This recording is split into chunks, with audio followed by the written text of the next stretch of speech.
जय गुरुदेव। सभी को प्रणाम। बहुत बहुत धन्यवाद सुमन दीदी, और सभी को आयोजनकर्ताओं को भी धन्यवाद, विशेषकर हमारी स्वाति दीदी को जिन्होंने यह आयोजन किया। और हम सब श्रीमद् भगवत गीता का सप्ताह मना रहे हैं और बहुत ही सुंदर प्रवचन हम सुन रहे हैं। तो आज हमारा विषय है अभी यज्ञमय जीवन जिए।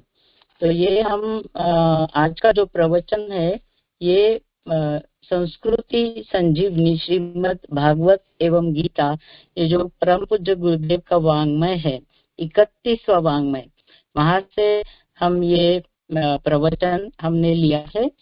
और उसी के माध्यम से परम पूज्य गुरुदेव के ही जो विचार है वही मैं आज आपके सामने प्रस्तुत करूंगी। तो सर्वप्रथम हम यानी जो हमारे अभी तो हमने आवाहन का कर्म कर लिया, परंतु हम सबको पता है कि सबसे बड़ा यज्ञ करता कौन है। सबसे बड़ा यज्ञ करता है हम सूर्य देवता। और सूर्य देवता हमारे गायत्री मंत्र के माध्यम से हम सूर्य देवता का ध्यान करते हैं, सूर्य देवता का आवाहन करते हैं। सूर्य देवता है जो गायत्री मंत्र का देवता है, वह हमारे कण कण में शक्ति को भर देता है, हमारे रोम रोम में प्राणों को भर देता है। वह इसलिए वह निरंतर निरंतर सूर्य जलता रहता है। वो एक गाना भी है, सूरज रे जलते रहना।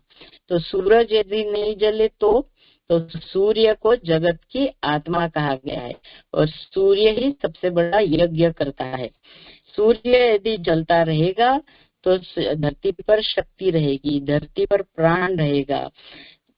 तो सूर्य गायत्री मंत्र के माध्यम से हम सूर्य देवता को प्रार्थना करते हैं कि वह जो उनका तेज है वह हम धारण कर सके, उसमें हम उसको धारण कर सके। वह हमारे कषाय कल्मशों को, जो हमारे कितने जन्मों के संस्कार है, उन कषाय कल्मशों को वह जो तेज है, सविता तेज, वही दूर करेगा। और सद्गुरु ही उन कषाय कल्मशों को, उन संस्कारों को पहचानते हैं। और सद्गुरु और सविता देवता जिसकी आराधना हम करते हैं गायत्री मंत्र के माध्यम से, तो वही हमारे इन कषाय कल्मशों को दूर करता है। तो सविता के तेज को ऐसे सविता का जो ऐसा तेज है उसको हम धारण करें, ताकि हमारे कषाय कल्मश दूर हो। भर्गो देवस्य, यानी भर्ग जो तेज है, जो देवत्व देता है, उस देवत्व देने वाले तेज को हम धारण करें। क्योंकि गायत्री क्या है? गायत्री एक समग्र धर्म है, एक समग्र शास्त्र है। तो गायत्री के मंत्र के ऊपर चिंतन करते हुए हम आगे बढ़े, तभी हमें उसका लाभ मिलेगा। तो और हम उस देवत्व को धारण करते करते देने की क्षमता वाले बन जाए। तो यज्ञ में जीवन का एक सबसे बड़ा जो अर्थ है वह यही है कि देने वाले बन जाओ। तो देवत्व को धारण करके हम देने की क्षमता वाले बन जाए। क्या हम दे? अपना समय, अपना ज्ञान, अपनी विभूति, सबको हम बांटते चले, समाज के हित में बांटते चले। तो आप में देने का, अपने आप में हम में देने का भाव आ जाए तो देते देते हम क्या बन जाएंगे? देते देते हम देवता बन जाएंगे। हम यज्ञीय जीवन जीने लगेंगे। हम देने की भावना हम में प्रस्थापित होगी और देते देते हम देवता बन जाएंगे। और देवत्व के भाव से ही धरती पर स्वर्ग आएगा। जो हमारे युग निर्माण योजना का लक्ष्य है, हर मनुष्य में देवत्व का उदय और इस तरह से धरती पर स्वर्ग का अवतरण। और इसीलिए हमारे परम पूज्य गुरुदेव ने अपने युग निर्माण योजना की नींव, ये उन्होंने हमको 2 संबल दिए हैं, एक गायत्री और यज्ञ। गायत्री और यज्ञ, गायत्री सद्ज्ञान और यज्ञ क्या है? सत्कर्म। तो सद्ज्ञान और सत्कर्म। तो आइए अब हम सर्वप्रथम एक बार गायत्री मंत्र अपने अपने स्थान पर उच्चारण करते हैं इस भावना के साथ कि हम उस सूर्य देवता, उस जो निरंतर यज्ञ जिसका चल रहा है, उस सूर्य देवता का तेज धारण करें, हम देवत्व धारण करें और देने वाले बन जाएं। आइए इस भावना के साथ एक बार गायत्री महामंत्र का उच्चारण करते हैं और फिर परम पूज्य गुरुदेव ने जो हमें यज्ञ में जीवन जीने के जो सूत्र दिए है उसको जानते हैं। तो गायत्री मंत्र एक साथ। ओम भूर्भुवः स्वः तत्सवितुर्वरेण्यं भर्गो देवस्य धीमहि धियो यो नः प्रचोदयात्। मेरी थोड़ा सा गला खराब होने के कारण थोड़ी आवाज बैठी हुई है, तो उसके लिए क्षमा चाहती हूँ। तो यज्ञ में जीवन जिए, ये जो गुरुदेव का प्रवचन है और ये गीता पर आधारित है। यहाँ पे सर्वप्रथम गुरुदेव ने तीसरे अध्याय का 10वां श्लोक दिया है, इसको हम समझते हैं। सह यज्ञा प्रजा सृष्ट्वा पुरोवाच प्रजापतिः अनेन प्रसविष्वध्वम् एषवोस्त्विष्ट कामधुक्। तो अभी इसका अर्थ क्या है कि प्रजापति ब्रह्मा ने सबसे पहले क्या किया? यज्ञ सहित प्रजा को रचकर पुरोवाच, पुरा यानी कल्प के आदि में, यानी आदि काल में, उवाच यानी कहा कि तुम लोग इस यज्ञ द्वारा वृद्धि को प्राप्त हो।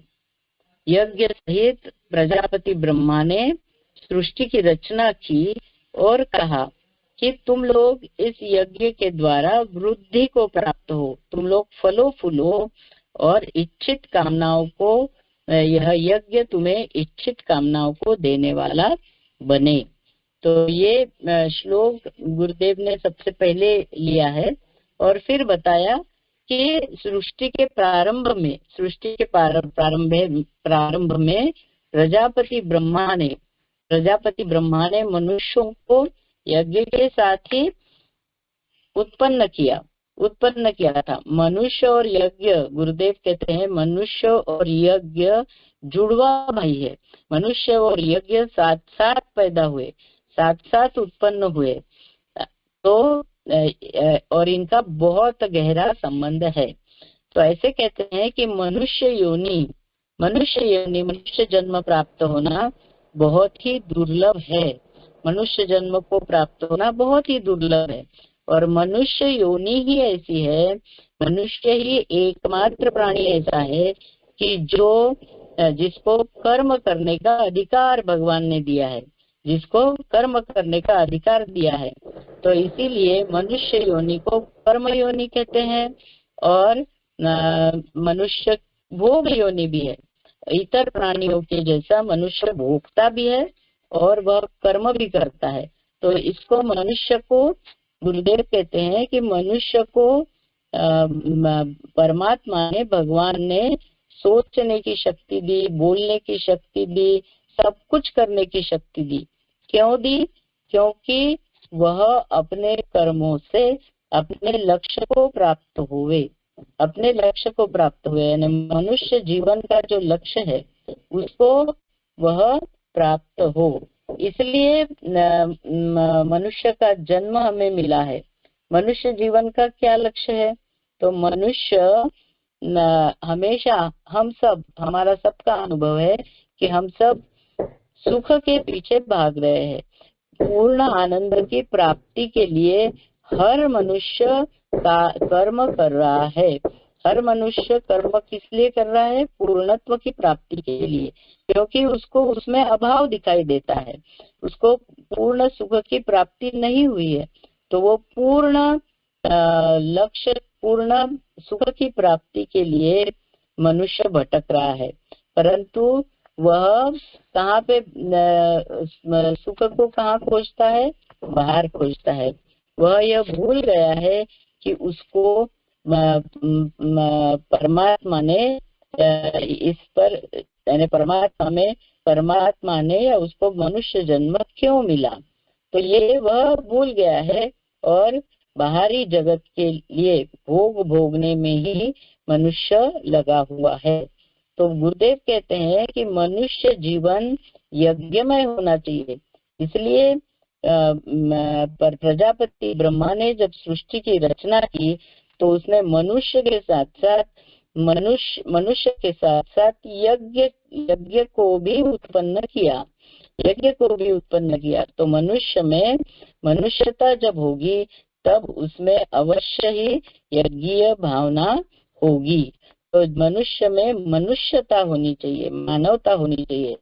जहाँ मानवता होगी, जहाँ मनुष्यता होगी, वहाँ यज्ञीय भावना अवश्य ही रहेगी और मनुष्य जीवन यज्ञमय जीवन होना चाहिए। यज्ञ को ब्रह्मा जी ने तो एक तप बताया है, उसका प्रतीक क्या है? यज्ञ का प्रतीक है अग्निहोत्र। अग्निहोत्र यानी जो हम हवन करते हैं। हवन कैसा करते हैं? हवन में हम सुगंधित द्रव्य डालते हैं जो पौष्टिक होता है, आरोग्यवर्धक होता है। हम उसमें उत्तम पदार्थों की आहुति देते हैं और उसको वायुभूत बनाकर संपूर्ण प्राणियों के लिए उसे बांट देते हैं। तो यज्ञ हमें क्या प्रेरणा देता है? इससे हमें यह प्रेरणा मिलती है कि हम जैसा हवन जैसे करते हैं, जैसा वह जो भी समिधाएं, जो हवन सामग्री हम डालते हैं, वह जैसे वायुभूत बनकर संपूर्ण प्राणियों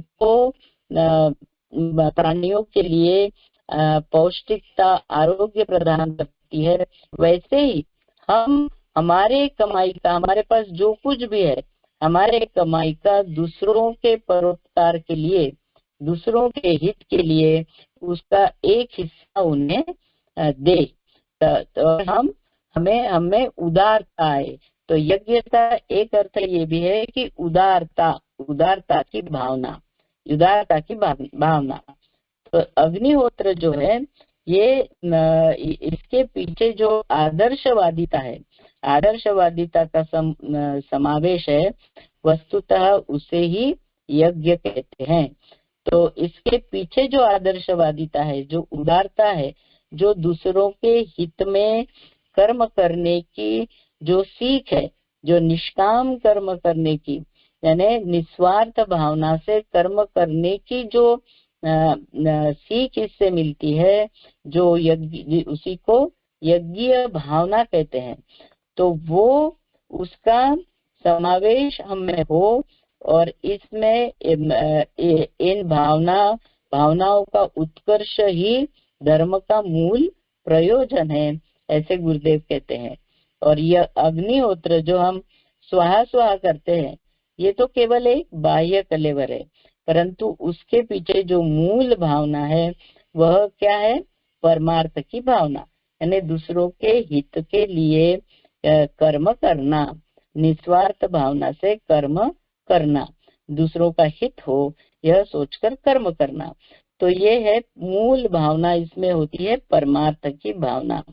जो अपने लिए वस्तुएं अपने पास है, जो प्रिय वस्तुएं अपने पास है, वो अपने पास न रखकर जब हम उन्हें दूसरों के लिए देने में हिचकिचाते नहीं है, दूसरे प्राणी मात्राओं के लिए भी हम सब कुछ अपना देने को तैयार रहते हैं, और जिनसे हमें कुछ भी अपेक्षा नहीं रहती, यानी प्रतिफल की अपेक्षा नहीं रहती, उसे ही कहते हैं यज्ञ।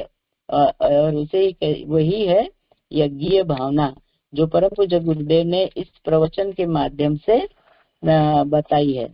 तो गुरुदेव आगे कहते हैं कि ईश्वर ने अन्य अन्य प्राणियों की तुलना में मनुष्य को क्या किया है, बहुत सारी विभूतियां दी है, अधिक विभूतियां, और सभी कुछ दिया है मनुष्य को, सभी सुविधाएं दी है। उसके पीछे भगवान का एक ही प्रयोजन है कि अपने सेवा से समाज को लाभ पहुंचाए और समाज को सहयोग दे, समाज की सहायता करे। और मनुष्य शरीर में भगवान ने अनेक विशेषताएं भर दी है। वो मनुष्य बोल सकता है, चल सकता है, सोच सकता है, बुद्धि दी है मनुष्य को। ये ऐसी ऐसी विशेषताएं मनुष्य के शरीर में भगवान ने दी है कि जो अन्य अन्य प्राणियों के शरीर में नहीं है। तो हम हमें गुरुदेव कहते हैं कि ईश्वर की जो प्रयोजन है मनुष्य शरीर देने में, उसके उस उद्देश्य को हमको समझना चाहिए। उस उद्देश्य को समझना ही हमारा कर्तव्य है, और ताकि हम ईश्वरीय प्रयोजनों की पूर्ति कर सके। तो जो व्यक्ति इस समाज को, इस सृष्टि को सुखी और सुंदर बनाने में अपने अस्तित्व को सौंप देता है, अपने आप को लगा देता है, उसी को मनुष्य जीवन कहते हैं। और वही मनुष्य जीवन की विशेषता होनी चाहिए, और वही मनुष्य जीवन की महत्ता होनी चाहिए। तो गीता में भगवान कृष्ण ने अर्जुन के माध्यम से मनुष्य मात्र को आदेश दिया, और इस परमार्थ का ही उपदेश अर्जुन को भगवान कृष्ण ने किया है। तो यहाँ पे गुरुदेव ने तीसरा और चौथा अध्याय जो है उसमें विशेषता यह जो यज्ञमय जीवन कैसा जिए, इसको तीसरे और चौथे अध्याय में भगवान कृष्ण ने अर्जुन के माध्यम से हम सबको बताया है कि कैसा हम यज्ञीय जीवन जी सकते हैं, और कैसा जो परमार्थ, जो हमारा उद्देश्य होना चाहिए, उसको हम कर सकते हैं। और अपना शरीर का निर्वाह, गुरुदेव बोलते हैं शरीर का निर्वाह तो हम सबको करना ही है। तो अपना जीवन अच्छी तरह जीते हुए, जीवन की सभी गतिविधियों को अच्छी तरह जीते हुए, जो उसे परमार्थ में भी लगा देता है, वही मनुष्य है, वही यज्ञीय जीवन जीता है।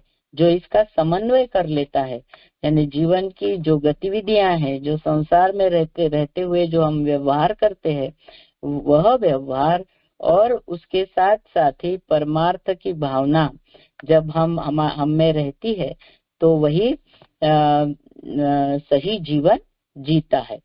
तो यहाँ पे गुरुदेव ने मैंने वांग्मय रखा है सामने। तो यहाँ पे 18वां अध्याय का 5वां श्लोक गुरुदेव ने लिया है। तो उसमें क्या बता रहे हैं भगवान कृष्ण अर्जुन को, यज्ञ दान तपः कर्म न त्याज्यम कार्यमेव तत्, यज्ञो दानं तपश्चैव पावनानि मनीषिणाम। तो यहाँ पे बता रहे हैं कि यज्ञ, दान और तप रूप कर्म करणीय है। कौन से कर्म करने चाहिए मनुष्य ने? तो मनुष्य ने यज्ञ करना चाहिए, मनुष्य ने दान करना चाहिए और तप करना चाहिए। तो ये कर्म कैसे है? करणीय है। यज्ञ दान तप कर्म न त्याज्यम, यानी उनको त्याग करने योग्य वह नहीं है, त्याज्य नहीं है, वह कर्म करणीय है। यज्ञो दानम तपश्चैव पावनानि मनीषिणाम। इन कर्मों का आचरण करने पर वे क्या करते हैं? अंतःकरण की शुद्धि को प्रदान करते हैं। तो जब हम निष्काम कर्म करते हैं, दूसरों के हित में जब कर्म करते हैं, तब हमारा अंतःकरण शुद्ध होते जाता है, हमारा अंतःकरण शुद्ध होते जाता है। एक प्रकार की शांति हमें मिलती है, एक प्रकार का आनंद हमें मिलता है। हम लोग अपने अनुभव के आधार पर बता सकते हैं कि जब कभी भी हम दूसरों के लिए, दूसरों के हित में अच्छा कुछ कार्य करते हैं, तो वह कार्य, वह कर्म हमें बहुत दिन तक याद रहता है, क्योंकि वह हमें आनंद देता है। और साइंटिफिक भाषा में तो ऐसे बोलते हैं कि ऐसे जो कर्म हम करते हैं तो उससे हमें जो आनंद मिलता है वह लॉन्ग लास्टिंग होता है, यानी ज्यादा देर तक वह आनंद रहता है। क्यों रहता है? तो तब सीरोटोनिन नाम का एक हार्मोन वह उत्पन्न होता है, और ये सीरोटोनिन हार्मोन जो है ये हमको खुशी देता है, आनंद देता है। तो दूसरों के हित में जब हम कर्म करते हैं तो हमें खुशी मिलती है, और धीरे धीरे हमें वैसे कर्म करने में फिर रुचि आती है, और इससे क्या होता है, हमारा अंतःकरण शुद्ध होते जाता है।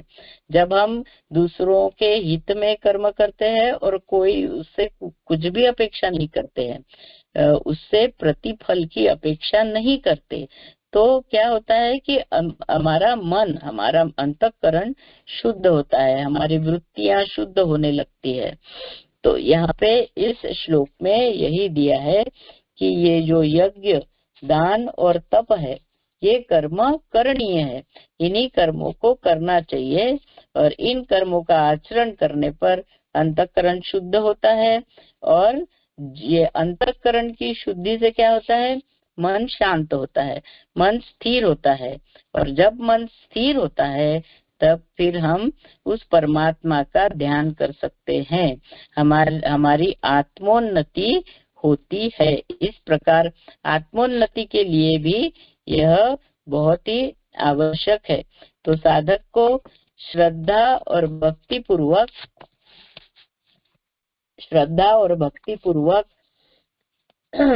यज्ञ, दान और तप का आचरण करना चाहिए। इसके द्वारा उनको आंतरिक शांति प्राप्त होगी और वह संतुलन को प्राप्त करेंगे। दूसरा जो श्लोक गुरुदेव ने यहाँ पे लिया है वह है तीसरे अध्याय का 9वां श्लोक। यज्ञार्थात् कर्मणोऽन्यत्र लोकोऽयं कर्म बन्धनः तदर्थं कर्म कौन्तेय मुक्त संग समाचर। तो यहाँ पे बता रहे हैं कि यज्ञ के लिए कर्म, किए गए कर्म के अतिरिक्त इस संसार में सब कर्म, यानी सब कर्म में कौन से कर्म आते हैं, स्वार्थ के लिए किए गए कर्म, स्वार्थ के लिए किए गए कर्म बंधन कारक है। यानी कर्म क्या होते हैं, बंधन में डालते हैं। जब भी हम स्वार्थ के लिए कर्म करते हैं, यानी फल की अपेक्षा रहती है, तो फल की जब अपेक्षा रहती है तो वही कर्म हमें बंधन में डालते हैं, क्योंकि जब हम फल की अपेक्षा करते हैं तो उस फल को हमें भोगना भी पड़ता है, और वह फल भोगने के लिए हमें फिर से जन्म लेना पड़ता है। इसलिए बता रहे हैं कि यज्ञ के लिए किए गए कर्म के अतिरिक्त इस संसार में सब कर्म यानी स्वार्थ कर्म बंधन कारक है। इसलिए हे अर्जुन, तू स्वार्थ को छोड़कर परमार्थ कर्म कर, तदर्थम कर्म कौन्तेय मुक्त संग समाचर। तो तू स्वार्थ को छोड़कर परमार्थ कर्म कर।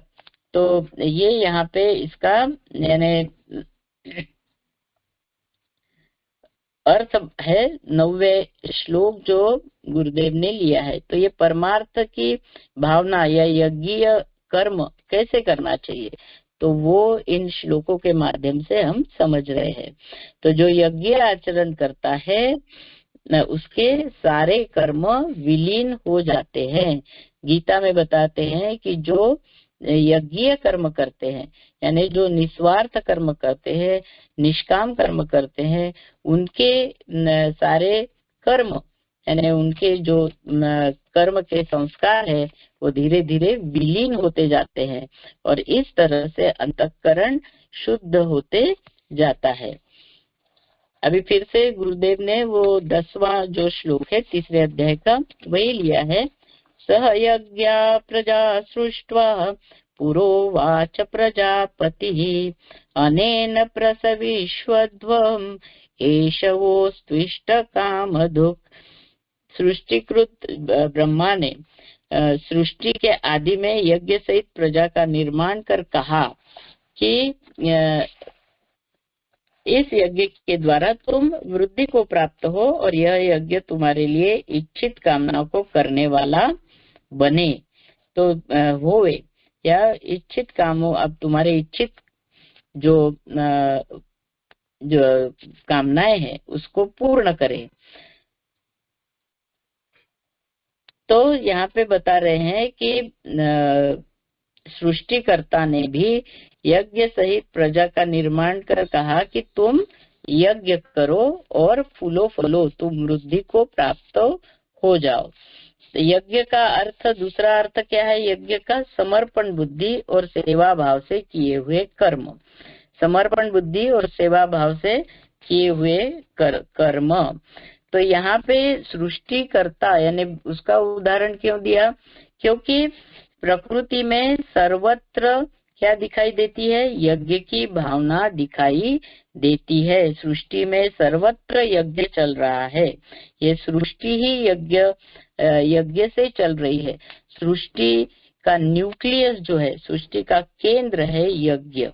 सृष्टि का केंद्र है यज्ञ। सृष्टि का मूल आधार है यज्ञ। सृष्टि का मूल आधार यज्ञ है और प्रकृति में सर्वत्र यज्ञीय भावना स्पष्ट दिखाई देती है।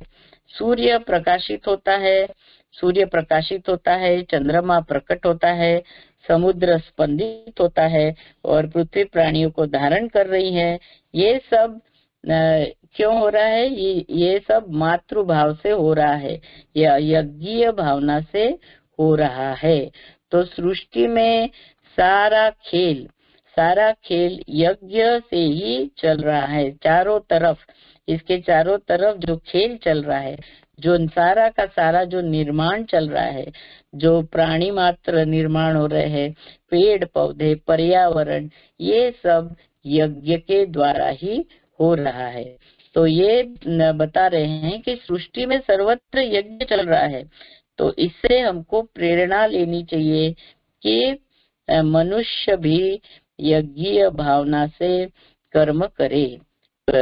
मनुष्य भी यज्ञीय भावना से ही कर्म करे। तो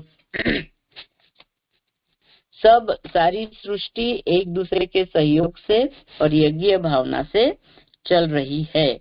तो इसलिए यहाँ पे बता रहे हैं कि सृष्टिकर्ता ब्रह्मा ने सेवा की भावना से तथा यज्ञ करने की क्षमता के साथ साथ जगत की रचना की है। अर्थात जिस तरह इष्ट काम दुख, ये जो शब्द आया है यहाँ पे, तो इसका अर्थ क्या है कि जिस तरह कामधेनु जो होती है, कामधेनु कौन होती है? ऐसी गाय होती है जो सभी कामनाओं को पूर्ण करती है। तो जिस तरह कामधेनु सभी इच्छाओं की पूर्ति करती है, वैसे ही यदि मनुष्य सहयोग और अनुशासन में रहकर जैसी सृष्टि कार्य कर रही है, सृष्टि कैसी कार्य कर रही है? सृष्टि एक नियम में चल रही है और यज्ञ एक दूसरे के सहयोग से चल रही है और यज्ञ कर्म कर रही है। यज्ञीय भावना से एक दूसरे के सहयोग से, अनुशासन से चल रही है। तो यदि मनुष्य भी सहयोग और अनुशासन में रहकर अनासक्ति से यानी आसक्ति को त्याग कर और त्याग भावना से कर्म करने में तत्पर रहे, तो उसके लिए कोई भी लक्ष्य अप्राप्य नहीं है, उसे सभी कुछ प्राप्त हो सकता है। तो ये गीता का संदेश है अर्जुन के माध्यम से हम सभी को कि सृष्टि से हम प्रेरणा ले और जैसे सृष्टि अनुशासन में, सहयोग से और एक दूसरे परस्पर सहयोग से और एक नियम से और एक भावना से, एक दूसरे को देने की भावना से जैसी चल रही है, वैसे ही यदि हम कर्म करें तो सब कुछ हमें प्राप्त हो सकता है। इसलिए यहाँ पे बोला है कि तुम यज्ञ करो और फलो फूलो, यानी सभी कुछ तुम्हें प्राप्त होगा यदि तुम यज्ञ भावना से अपने कर्म करोगे। फिर तीसरे इसका 11वां श्लोक लिया है। देवान् भावयतानेन ते देवा भावयन्तु वः परस्परं भावयन्त यन्त श्रेय परमवाप्स्यथ। तो इस यज्ञ में तुम लोग देवताओं का पोषण करो और फलस्वरूप वह देव तुम्हारी उन्नति में सहायता करेंगे। इस प्रकार तुम दोनों एक दूसरे की सहायता करते हुए परस्पर परम श्रेय को प्राप्त करो। तो यहाँ पे बता रहे हैं, एक मिनट, हाँ, यज्ञ में जो भी हम आहुति डालते हैं, जो भी हवन करते हैं, वह वायुभूत होकर सब देव शक्तियों को, देवताओं को मिलता है और वो देवता हमें उसके बदले में सब कुछ देते हैं, ऐसा इसका अर्थ है। तो एक दूसरे के सहयोग से हम उन्नति कर सकते हैं। इष्टान् भोगान् हि यो देवा दास्यन्ते यज्ञ भाविता तैर्दत्तान् प्रदायेभ्यो यो भुक्तेस्तेन एव सः।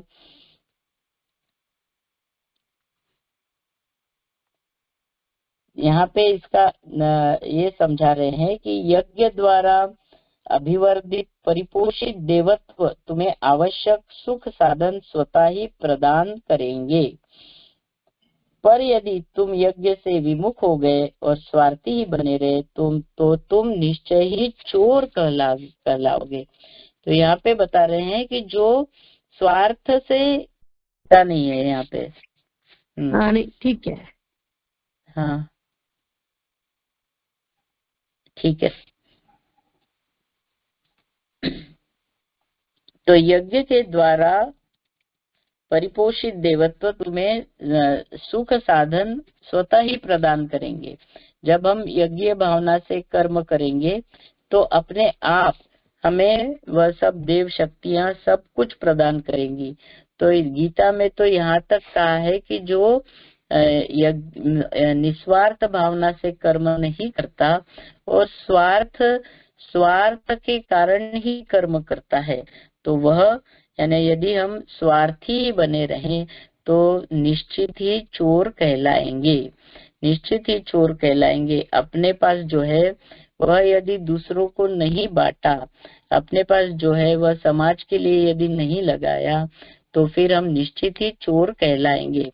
क्योंकि समाज ही, परस्पर सहयोग पे ही यह समाज चल रहा है।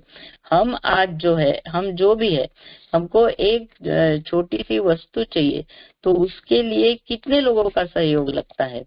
हम जो वस्त्र पहनते हैं उसमें कितने लोगों का सहयोग लगा है। हम जो अन्न खाते हैं उसमें कितने लोगों ने काम किया होगा, तभी हम तक वह अन्न पहुंचा है। तो ये जो है, ये सब हमको समझना चाहिए। आगे बोलते हैं, यज्ञ शिष्टाशिन संतो मुच्यन्ते सर्व किल्बिषे भुंजते ते त्वगम पापा ये पचन्त्यात्म कारणात्। यज्ञ से जो शेष बचे हुए अन्न को खाने वाले जो रहते हैं, यानी दूसरों को बांटकर जो खाते हैं, यज्ञ से शेष बचे हुए अन्न को खाने वाले, यानी दूसरों को बांट के खाने वाले जो पुरुष है वह श्रेष्ठ है। और वह बोल रहे हैं यहाँ पे कि वह सर्व पापों से छूट जाता है। ऐसा पुरुष सर्व पापों से छूट जाता है। पर जो लोग अपने लिए ही पकाते हैं, जो अपने स्वयं के लिए ही, अपने स्वार्थ के लिए ही, अपने भोग के लिए ही काम करते हैं, अपना पकाते हैं, अपना ही खाते हैं। इसका अर्थ है कि जो भी मिला मेरे लिए है, जो भी है मेरे लिए है।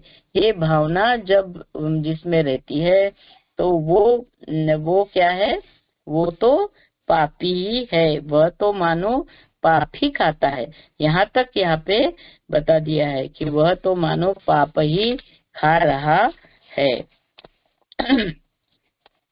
अभी आगे बताते हैं 14वां श्लोक। अन्नाद् भवन्ति पूतानि पर्जन्याद् अन्न संभव, यज्ञाद् भवति पर्जन्यो यज्ञ कर्म समुद्भवः। तो यहाँ पे बता रहे हैं कि सृष्टि में कैसा यज्ञ चल रहा है, सृष्टि में कैसा यज्ञ चल रहा है। अन्न से क्या होता है, अन्न खाने से, अन्न जो अन्न हम खाते हैं तो अन्न से प्राणी उत्पन्न होते हैं, अन्न से प्राणी उत्पन्न होते हैं, अन्न से प्राणी उत्पन्न होते हैं। और अन्न कहाँ से उत्पन्न होता है, अन्न वर्षा से उत्पन्न होता है। और वर्षा कैसी होती है, वर्षा यज्ञ से होती है। और यज्ञ यानी सत्कर्म, सत्कर्मों से यज्ञ उत्पन्न होता है। तो ये यज्ञ सतत सृष्टि में चल रहा है। यहाँ पे एक एग्जाम्पल दिया भगवान ने कि अन्न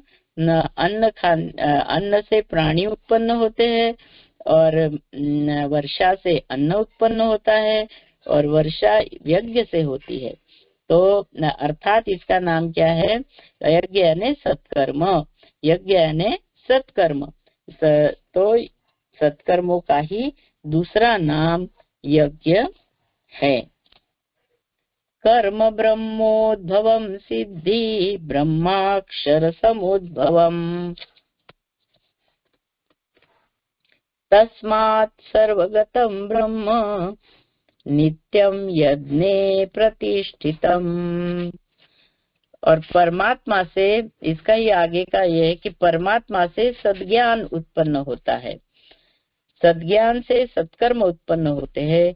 इसीलिए यज्ञ रूप सत्कर्मों में परमेश्वर को ही प्रतिष्ठित मानना चाहिए। तो यहाँ पे बता रहे हैं कि परमात्मा से सद्ज्ञान उत्पन्न होता है।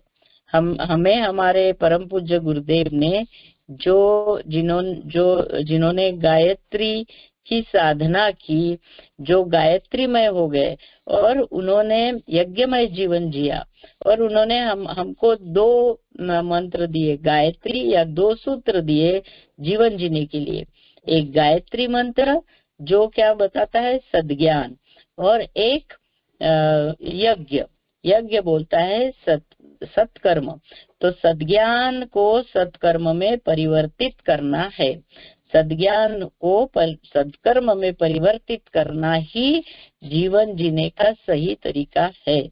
तो यही हमारे गुरुदेव भी बताते हैं, और यहाँ पे गीता के माध्यम से भी वही बता रहे हैं कि परमात्मा से सद्ज्ञान आता है, सद्ज्ञान से सत्कर्म उत्पन्न होते हैं, और इसीलिए यज्ञ रूप सत्कर्मों में परमेश्वर को ही प्रतिष्ठित मानना चाहिए। श्रीमद् भगवत गीता में भी भगवान कृष्ण ने, जो उनका 10वां अध्याय है विभूति योग, वहाँ पे भगवान कृष्ण ने बताया कि उनके रहने के स्थान कहाँ कहाँ पर है, कहाँ पर हम भगवान को देख सकते हैं। तो भगवान ने बताया छंद में कौन सा छंद, गायत्री छंद। गायत्री मंत्र में स्वयं भगवान कृष्ण विराजमान है। गायत्री मंत्र स्वयं भगवान कृष्ण है। तो गायत्री मंत्र यानी मैं हूँ, ऐसा भगवान बताते हैं। यज्ञ यानी भगवान कृष्ण स्वयं यज्ञ है। तो हमारे गुरुदेव ने हम इतने सौभाग्यशाली है कि जीवन के जो परम सूत्र है, या जो जीवन का लक्ष्य जो है, मनुष्य जीवन जो हमें मिला है, उसको पूर्णत्व की ओर ले जाने के लिए जो दो कर्म हमारे गुरुदेव ने बताए हैं, तो वह है गायत्री मंत्र और यज्ञ। तो ये हम अभी यहाँ पे और अच्छे से समझ सकते हैं कि उन्होंने कितना बड़ा हमको कितना बड़ा हमारे हाथ में एक दो चीजें दी है इतनी महत्वपूर्ण कि जिसके द्वारा हम अपने जीवन के उद्देश्य को प्राप्त कर सकते हैं। अब में हमारे जीवन का उद्देश्य हम पूर्णत्व की ओर पूर्णत्व को प्राप्त हो सकते हैं। अभी 16वां जो सूत्र है वह है एवं प्रवर्तितं चक्रम नानुवर्तयति हय अघायुरिन्द्रियारामो मोघम पार्थ स जीवति। जो पुरुष इस लोक में इस प्रकार चलाए हुए चक्र के अनुसार नहीं बरतता, यानी ये संसार में, ये प्रकृति में ये जो चक्र चल रहा है, चक्र को हमने समझा कि जो यज्ञ चल रहा है, जो ये अनुशासन है, जो देने की भावना है, जो यज्ञीय कर्म है, जो निष्काम कर्म दूसरों के हित में, दूसरों के सहयोग, दूसरों का सहकार्य करना चाहिए, ये जो है इस प्रकार चलाए हुए चक्र के अनुसार नहीं बरतता, यानी शास्त्रों के अनुसार कर्मों को नहीं करता, यानी जो उसके कर्तव्य कर्म है उसको नहीं करता और इंद्रिय सुखों में लगा हुआ है, वह व्यक्ति पाप पूर्ण और व्यर्थ जीवन जीता है। ऐसा यहाँ पे बता रहे हैं भगवान कृष्ण, यहाँ पे बता रहे हैं कि वह व्यक्ति उसका पूर्ण जीवन पाप पूर्ण है और यह ऐसा जीवन व्यर्थ है। नैव तस्य कृते नार्थो नाकृते नेह कश्चन न चास्य सर्वभूतेषु कश्चिदर्थ व्यपाश्रयः। तो यहाँ पे बताते हैं कि उस परमात्मा का इस संसार के रचने और अनेक कार्य करने में कोई लाभ या स्वार्थ प्रयोजन नहीं है, पर वह प्राणियों का कल्याण इसलिए करता है कि वे भी वैसा ही करते हैं। तो इसका मतलब क्या है कि परमात्मा का इस संसार के रचने और अनेक कार्य करने में कोई लाभ या स्वार्थ प्रयोजन नहीं है। तो हम जानते हैं कि परमात्मा कैसा है, वह परमात्मा तत्व जो है, उसको तत्व से यदि हम जाने, उस भगवान को, उस परमात्मा को तत्व से यदि हम जाने, तो वह कैसा है, वह निष्क्रिय है, वह निर्विकार है, वह निर्लिप्त है, वह असंग है। तो वह उसका इस संसार के रचने और कार्य करने में उसका कोई लाभ नहीं है और उसका उसमें कुछ स्वार्थ भी नहीं है, या उसका यहाँ पे या प्रयोजन भी नहीं है कि वह यहाँ पे सिर्फ इसी भावना से यहाँ पे उसने इस संसार की रचना की है कि वह प्राणियों का कल्याण इसलिए करता है कि वह प्राणियों का जो प्राणी है या जो हम मनुष्य है, हमारा कल्याण तभी होता है जब वे भी वैसा ही करते हैं, यानी हम जैसा कर्म करते हैं वैसा ही हमें मिलता है। यदि हम भगवान के बताए अनुसार मार्ग पर चलते हैं तो फिर हमें भी वैसा ही सब कुछ मिलता है, हमें भी वही आनंद की प्राप्ति होती है, वही खुशी की प्राप्ति होती है, उस शांति की प्राप्ति होती है, यानी उस परमात्मा की प्राप्ति होती है।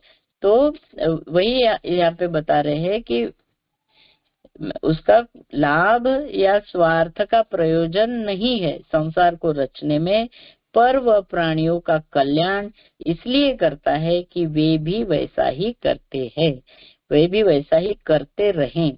तो इस सृष्टि से, इस संसार से, ये जो परमेश्वर परमात्मा की रचना है और इसमें जो कुछ है उससे प्रेरणा लेते हुए हम कर्म करें, तो उनका हमारा कल्याण तभी है जब हम वैसे ही करते रहें जैसा भगवान चाहते हैं। यज्ञशिष्टामृत भुजो यान यज्ञशिष्टामृत भुजो यान्ति सनातनम नायं लोकोस्तयज्ञस्य कुतोऽन्य कुरु सत्तम। यज्ञ से बचे हुए अमृत को खाने वाले सनातन ब्रह्म को प्राप्त होते हैं।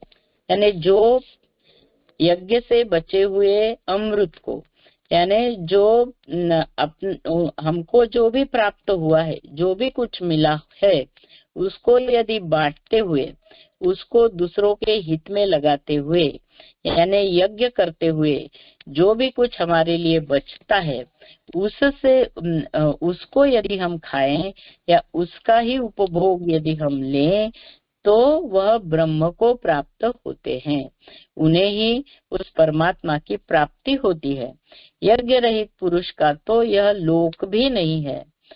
तब हे अर्जुन, दूसरा तो कहाँ होगा, परंतु जो यज्ञ रहित पुरुष है, यानी जो स्वार्थी है, जो भोग ही भोगते रहता है, या जिसमें यह भावना रहती है कि ये मेरा है, सब कुछ मेरा है, जो कुछ भी मुझे मिल रहा है वो मेरा है और मेरे लिए ही है, तो ऐसे स्वार्थी पुरुष के लिए तो ये लोग तो क्या, कोई भी लोग उसे प्राप्त नहीं होगा। ये भगवान यहाँ पे बता रहे हैं। तो इन सब श्लोक जो हमने अभी पढ़े, जो परम पूज्य गुरुदेव ने अपने प्रवचन में जिनको यहाँ पे लिया कि यज्ञ भावना क्या है, ये समझाने के लिए, और गीता भी उसी की पुष्टि जो कर रही है, जो गुरुदेव हमें बता रहे हैं। तो इन सब श्लोकों में इसी तथ्य का प्रतिपादन है कि मानवीय जीवन जो है उसका उद्देश्य यज्ञ में भावना के साथ अपनी जीवन की गतिविधियों को करना ही उसका इसका उद्देश्य है। इससे क्या निकल के आता है कि हम मानवीय जीवन का उद्देश्य है कि जो भी हमारी जीवन की गतिविधियां हैं, जो व्यवहार हम कर रहे हैं, सब गतिविधियों में संतुलन बनाते हुए यज्ञ भावना से, यज्ञमय भावना के साथ हम यदि अपना जीवन यापन करेंगे तो हमें प्रगति होगी, हमारी समृद्धि होगी और शांति के मार्ग पर ऐसा जीवन हमें ले जाएगा। तो मानव की प्रगति जो है एक दूसरे के सहयोग और परस्पर प्रेम का भाव, एक दूसरे में परस्पर प्रेम का भाव, एक दूसरे में सहयोग, एक दूसरे का सहकार्य और त्याग की भावना से ही संभव है। तो गुरुदेव ने उदाहरण दिए कि माता पिता यदि जब बालक को जन्म देते हैं तो यदि वो समझे कि अभी हम बस उसको छोड़ दे तो क्या होगा कि उस बच्चे का विकास होगा क्या, नहीं होगा। तो अपने माता पिता का त्याग ही उस बच्चे का विकास करता है, उनका प्रेम, उनका त्याग बच्चे का विकास करता है। तो क्योंकि छोटा बालक जो है वह सर्वथा अपने माता पिता पर ही अवलंबित रहता है। तो मनुष्य का जो जीवन है या मनुष्य का जन्म जो है, मनुष्य का जीवन निर्वाह जो है, वह मनुष्य का निर्माण ही इस ढंग से हुआ है कि उसके जीवन का विकास तभी हो सकता है जब वह एक दूसरे का सहयोग करे और एक दूसरे की सहायता करे और उदारता पर ही वह निर्भर है। यहाँ पे गुरुदेव ने बहुत सारे उदाहरण दिए हैं। तो एक छोटा सा उदाहरण जो है, एक छोटी सी दिया सलाई, उसका उदाहरण गुरुदेव देते हैं कि छोटी छोटी मनुष्य की आवश्यकताएं, छोटी छोटी उपयोगी वस्तुएं जब तब हमें मिलती है जब उसमें अनेक लोगों का परिश्रम लगता है, अनेक लोगों का सहयोग लगता है, अनेक लोगों का परिश्रम लगता है, तब हमें उस वस्तु की प्राप्ति होती है। अनेक लोगों की बुद्धि उसमें लगती है, अनेक लोगों का श्रम लगता है, अनेक लोगों का सहकार्य लगता है, तभी वह वस्तु, कोई भी वस्तु ले लीजिए, हम अभी जो वस्त्र पहने हैं, वह वस्त्र कैसे आए हमारे पास, तो इसको यदि हम सोचे तो कितने लोगों का श्रम उसमें लगा होगा, कितने लोगों का बुद्धि उसमें लगी होगी, तब हमें वह वस्तु प्राप्त हुई। तो गुरुदेव यहाँ पे छोटी सी दिया सलाई का उदाहरण देते हैं कि छोटी सी दिया सलाई कितनी छोटी होती है, पर उसमें वो लकड़ी, यानी वो पेड़ उगाने से लेकर लकड़ी काटना, वैसी लकड़ी तराशना, वैसा बनाना, वो बारूद तैयार करना, फिर उसको ट्रक में भरना, फिर लाना, फिर उसको माचिस की डब्बी में डालना, फिर हमारे पास आएगी। तो छोटी सी दिया सलाई का ही उदाहरण से हम देख सकते हैं कि हर एक वस्तु हमें तभी मिलती है कि जब उसमें दूसरे लोगों का सहयोग रहे। दूसरे लोग, हमको हमेशा दूसरों के सहयोग की आवश्यकता होती है। तो सभी कुछ, भोजन, हमारा भोजन, हमारे वस्त्र, हमारा निवारा, हमारे दैनिक जीवन के साधारण से साधारण काम भी अनेक व्यक्तियों के सहकार्य पर निर्भर है। फिर वे व्यक्ति एक व्यक्ति दूसरे को सहाय्य करता है और दूसरा व्यक्ति उसे सहाय्य करता है। इस तरह हमारा जीवन चलता है। तो मानव जीवन का जो अस्तित्व है वह इस सहयोग, सहकार्य और उदारता पर ही, परस्पर उदारता, परस्पर सहयोग, परस्पर सहकार्य पर ही निर्भर है। मानव का अस्तित्व जो है वह, इसकी रचना ही इस प्रकार हुई है। ऐसे गुरुदेव बता रहे हैं कि मानव जीवन की रचना ही इस प्रकार हुई है कि परस्पर सहयोग, सहकार्य, उदारता की भावना से ही वह जीवन चल सकता है। और संग्रही और स्वार्थी व्यक्ति के लिए क्या है, हमेशा ही उसका जीवन शुद्ध ही देखा जाता है, उसका जीवन शुद्ध ही देखा जाता है। क्यों स्वार्थी मनुष्य का जीवन शांत नहीं होता? क्योंकि वह हमेशा भोगों में लगा रहता है। भोगों में यानी इच्छाएं उठती रहती है, इच्छाओं की कभी भी इच्छाएं समाप्त नहीं होती, इच्छाएं उठती ही रहेगी। एक इच्छा पूर्ण होती है तो दूसरी इच्छा उठती है, और दूसरी इच्छा पूर्ण करने के लिए फिर से कर्म करना पड़ता है, और इच्छा यदि पूर्ण नहीं हुई तो फिर राग और द्वेष निर्माण होता है। तो स्वार्थी मनुष्य का जीवन कभी भी शांत जीवन, वह शांत जीवन नहीं जी सकता। तो यहाँ पे गुरुदेव बता रहे हैं कि मनुष्य, स्वार्थी मनुष्य का जीवन हमेशा क्षुब्ध रहता है। मनुष्य को बुद्धिमत्ता और दूरदर्शिता इसके लिए ही दी है कि वह अपने जीवन में पवित्रता और परमात्मा का समावेश करते हुए सद्गुणों की, सत्कर्मों की, सद्भावना और सत प्रवृत्तियों की देवी संपदा संग्रह करे, उससे अपना जीवन सुखी बनाए। तो यज्ञ का अर्थ है त्याग, दूसरा अर्थ है त्याग। अपने श्रम से जो वस्तुएं हमने उपार्जित की है उसको लोक कल्याण में लगाना, उसको लोक कल्याण में लगाना, दूसरों के हित में लगाना, यही यज्ञमय जीवन है। तो यज्ञमय जीवन गुरुदेव के अनुसार तो ये है कि अपने लिए सुख सुविधाएं कम और दूसरों के लिए सुख सुविधाएं ज्यादा। तो यह यदि हम सोचे तो फिर गुरुदेव बोलते हैं कि तो फिर वह तुम्हारा यज्ञमय जीवन है। अपने लिए संयम और दूसरों के लिए उदारता, दूसरों के लिए त्याग और दूसरों के लिए उदारता और सेवा की भावना अपनाकर जो अपना जीवन क्रम जीते हैं उसे ही यज्ञमय जीवन कहा जाता है, उसे ही यज्ञ कहा जाता है। वे सब सत्कर्म यज्ञ कहे जाते हैं जिसमें लोकहित की, जनहित की भावना होती है, जो जनहित की भावना से प्रेरित होकर कर्म किए जाते हैं। तो गीता का भी ये स्पष्ट यहाँ पे गीता में दिया है। स्पष्ट गीता का कहना है कि प्रत्येक विवेकशील व्यक्ति अपना जीवन यज्ञमय जिए, यज्ञमय जीवन जीने से ही मनुष्य को आत्मसंतोष मिलता है।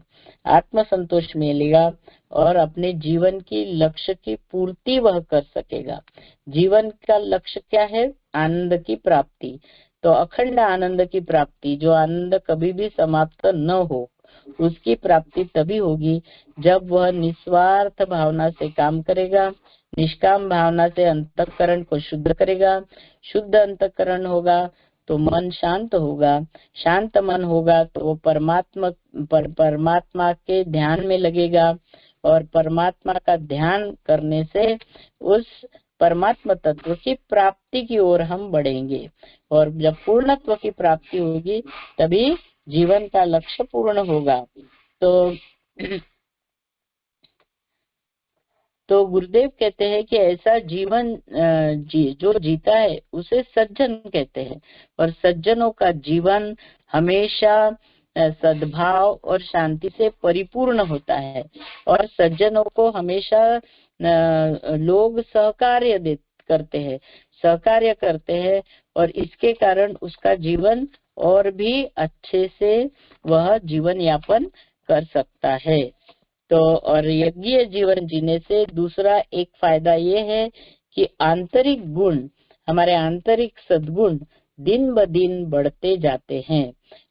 आंतरिक सद्गुण दिन ब दिन बढ़ते जाते हैं, और फिर इन सद्गुणों को बढ़ते ही फिर हम और भी लोगों में प्रिय होते जाते हैं, और लोगों का सहकार्य मिलता है, लोगों का प्रेम मिलता है, और ऐसे व्यक्ति का फिर जीवन अच्छी तरह से सच्ची सुख शांति और प्रगति का रसास्वादन ऐसा व्यक्ति करता है। फिर गुरुदेव ने अनेक उदाहरण दिए हैं, तो बहुत सारे उदाहरण है, उसमें यहाँ पे बताया है। एक उदाहरण सिर्फ मैं देती हूँ, क्योंकि बहुत से उदाहरण है कि जो यज्ञमय जीवन जीते हैं उनमें कितने शक्ति से भरे रहते हैं, और उनका जीवन कितना महत्वपूर्ण होता है। तो एक उन्होंने महर्षि दधीची का जो कथा बताई है, तो महर्षि दधीची तपस्वी थे, और एक वृत्रासुर नाम का राक्षस था उन दिनों, और वह राक्षस बहुत ही शक्तिशाली था। वह किसी से भी कोई भी उसे कंट्रोल नहीं कर सकता था, किसी से भी वह मारा नहीं जा रहा था। तो इंद्र ने ब्रह्मा जी ने बताया कि इस वृत्रासुर को मारना है तो फिर किसी तपस्वी के अस्थियों का शस्त्र बनाना पड़ेगा, और किसी तपस्वियों के अस्थियों के शस्त्र से ही, या जिसे बाद में उन्होंने वज्र नाम दिया, उससे ही इस वृत्रासुर का अंत हो सकता है। तो उन दिनों महर्षि दधीची एक ऐसे तपस्वी थे जिनकी तोड़ नहीं थी। तो महर्षि दधीची को जब इंद्र उनके पास गए और उन्होंने परमार्थ के लिए या वृत्रासुर को मारने के लिए उनको उनकी अस्थियों को मांगा, अस्थियां अपनी दीजिए, ऐसे जब उनको विनंती की, तो फिर महर्षि दधीची ने धर्म की रक्षा के लिए और लोगों के कल्याण के लिए ये लोगों के कल्याण के लिए या परमार्थ के लिए अपने अस्थियों का दान किया। उन्होंने योग बल से अपना शरीर त्यागा और उनके अस्थियों से वज्र बनाया गया और उससे वृत्रासुर को मारा गया। तो गुरुदेव ने यहाँ पे दधीची का उदाहरण दिया। ऐसे अनेक उदाहरण दिए गुरुदेव ने। लोकमान्य तिलक, महात्मा गांधी, अनेक ऐसे महर्षि अरविंद, तो अनेक ऐसे महापुरुष होके गए जो जिन्होंने यज्ञमय जीवन जिया, जिन्होंने लोगों के कल्याण के लिए अपना सब कुछ त्याग दिया। तो गीता में अनेक प्रकार के यज्ञ बताए हैं, जैसे देव यज्ञ। देव यज्ञ यानी देव यज्ञ यानी देवताओं के पूजन रूप जो यज्ञ होता है वह देव यज्ञ। ब्रह्म यज्ञ, ब्रह्म रूप अग्नि में यज्ञ, ब्रह्म रूप अग्नि में यज्ञ यानी आत्मा के द्वारा आत्मा का हवन करते हैं, ब्रह्म यज्ञ। द्रव्य यज्ञ, द्रव्य यज्ञ यानी ईमानदारी से अर्जित किए धन का समाज के हित में उस धन को लगाना, भक्ति भाव के सहित निस्वार्थ भावना से उसका विनियोग समाज के हित में करना, ये द्रव्य यज्ञ। फिर तपो यज्ञ, तपोमय जीवन ईश्वर को अर्पित करना, तपो यज्ञ। ये भगवान कृष्ण ने गीता में इतने प्रकार के यज्ञ बताए हैं। योग यज्ञ यानी अपने मन से निकृष्ट वृत्तियों का त्याग, जो गुरुदेव हमें बताते हैं, दुष्प्रवृत्तियों का त्याग और उत्कृष्ट जीवन जीने का सतत प्रयत्न करना, ये हो गया योग यज्ञ। फिर स्वाध्याय यज्ञ, प्रतिदिन शास्त्रों का अध्ययन करना। शास्त्रों के अध्ययन के बिना हम न तो अपना लक्ष्य निर्धारित कर सकते हैं, क्योंकि यदि हमें ज्ञान ही नहीं होगा क्या लक्ष्य हमारे जीवन का है, ये ज्ञान कैसे होता है? यह ज्ञान स्वाध्याय के द्वारा ही होता है कि जीवन का लक्ष्य क्या है, मानवीय जीवन का उद्देश्य क्या है। तो प्रतिदिन शास्त्रों का अध्ययन करना, और शास्त्रों के अध्ययन के बिना हमें लक्ष्य का ज्ञान नहीं होता, जीवन के लक्ष्य का। और अपने लक्ष्य को ही निर्धारित हम कर सकते हैं स्वाध्याय के माध्यम से। तो साधना और अभ्यास तभी आता है जब स्वाध्याय हम करते हैं, जब हम वह ज्ञान प्राप्त करते हैं, वह समझते हैं कि हमारे जीवन का क्या लक्ष्य है। तो ये यज्ञ के बारे में है। और हमारे गुरुदेव ने यज्ञ के 3 अर्थ बताए हैं, देव पूजन, संगतिकरण और निस्वार्थ भाव से कर्म करना। देव पूजन यानी देवताओं का पूजन नहीं, अपने व्यक्तित्व का निर्माण, अपने व्यक्तित्व का परिष्कार, ये होता है देव पूजन। अपना उद्धार, अपना खुद का उद्धार, अपने व्यक्तित्व का परिष्कार, ताकि हम देवत्व हम धारण कर सके और हम देव बन सके, देने की बुद्धि हम में आ सके और हम समाज को देते रहे। तो ये है देव पूजन। और संगतिकरण यानी सहयोग, परस्पर प्रेम भावना, परस्पर सहकार्य, साथ साथ चले, हम सबको अपने साथ लेकर चले, यह है संगतिकरण। और दूसरों के हित में निष्काम भाव से कर्म करते रहना। तो ये है यज्ञीय जीवन, यज्ञमय जीवन। और हमारे गुरुदेव ने गायत्री और यज्ञ, ये 2 ऐसे सूत्र दिए हैं जो हमें हमेशा यज्ञीय जीवन जीने का संदेश देते हैं। तो गीता का भी मूल उद्देश्य है यज्ञीय जीवन जिए, यज्ञ भावना से जीवन जिए। तो जय गुरुदेव, इतना ही मैं अपना समाप्त करती हूँ, क्योंकि समय भी